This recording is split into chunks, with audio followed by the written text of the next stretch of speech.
Hello à tous, j'espère que vous allez bien, je suis trop heureuse de vous retrouver aujourd'hui.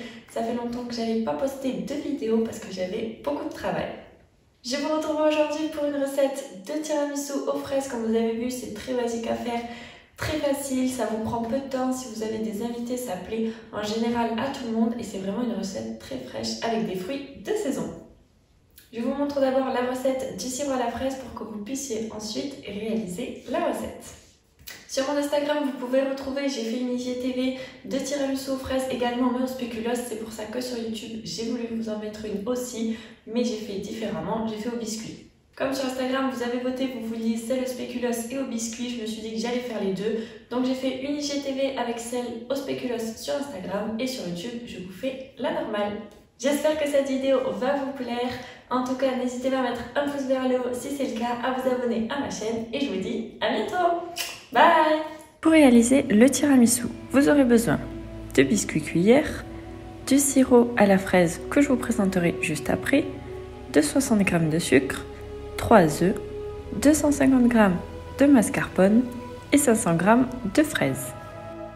Pour réaliser le sirop, vous aurez besoin de 20 centilitres d'eau, 200 g de sucre, et là j'ai pris de la crème de cassis si vous avez du sirop de framboise ou alors de la fraise, ce qui se rapproche des fruits rouges.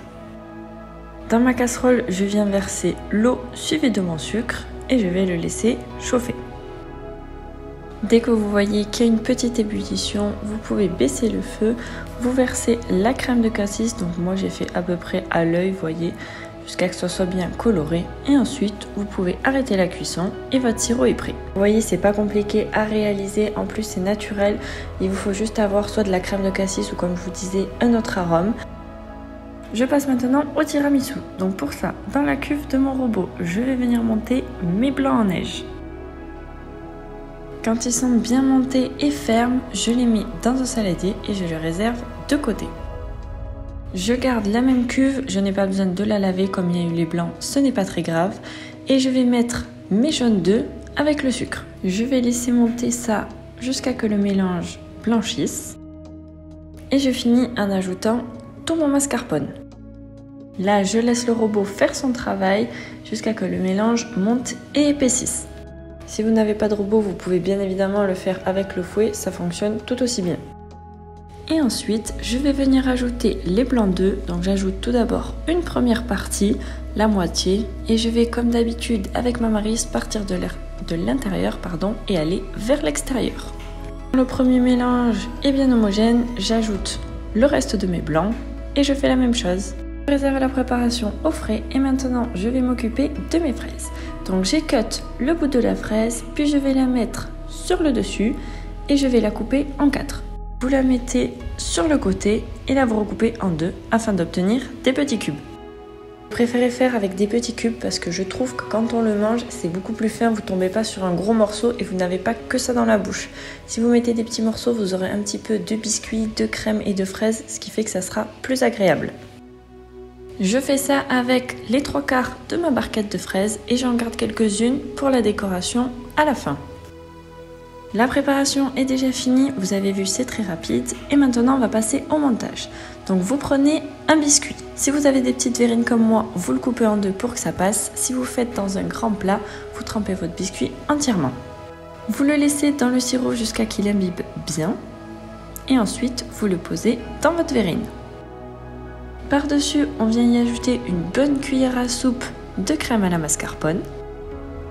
Et pour la troisième couche, je viens remplir de fraises. Quand vous avez fini les 3 étapes, on va faire la même chose une deuxième fois. Donc vous trempez le biscuit et vous mettez la crème. Vous allez mettre vos verrines au frais 2 heures. Si vous pouvez, idéalement toute la nuit, comme ça le biscuit aura bien le temps d'imbiber avec le sirop. Et la crème aura le temps de s'épaissir et d'avoir une meilleure consistance. Après ça, le lendemain, vous pouvez passer à la décoration. Donc sur la première verrine, ce que j'ai fait, j'ai coupé une fraise en 2. Vous voyez, je les ai disposées en quinconce et à droite, j'ai posé une fraise entière. Et sur la deuxième, j'ai coupé une fraise en 4 et je les ai disposées également en quinconce. Vous faites vraiment comme il vous plaît pour la décoration, c'est très aléatoire. J'ai préféré mettre des fraises entières, c'était plus beau que remettre les petits cubes par-dessus.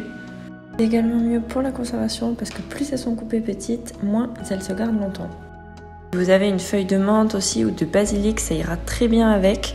Et ensuite, j'ai mis des petits biscuits que j'ai écrasés pour ajouter le petit goût croquant. Mes petites verrines ressemblent à ça à la fin. Donc vous voyez, c'est un dessert qui est vraiment très facile à faire, qui est peu onéreux et qui est très rapide, très frais pour l'été, c'est vraiment l'idéal. Et puis ça change du tiramisu classique qu'on voit tout le temps au café. Si vous voulez voir également la recette du tiramisu au spéculoos, je l'ai fait sur ma chaîne Instagram que je vous affiche juste ici. J'espère que cette vidéo vous a plu. Si c'est le cas, n'hésitez pas à mettre un pouce vers le haut. Je vous retrouve la semaine prochaine pour une nouvelle vidéo. En attendant, prenez soin de vous. Bye!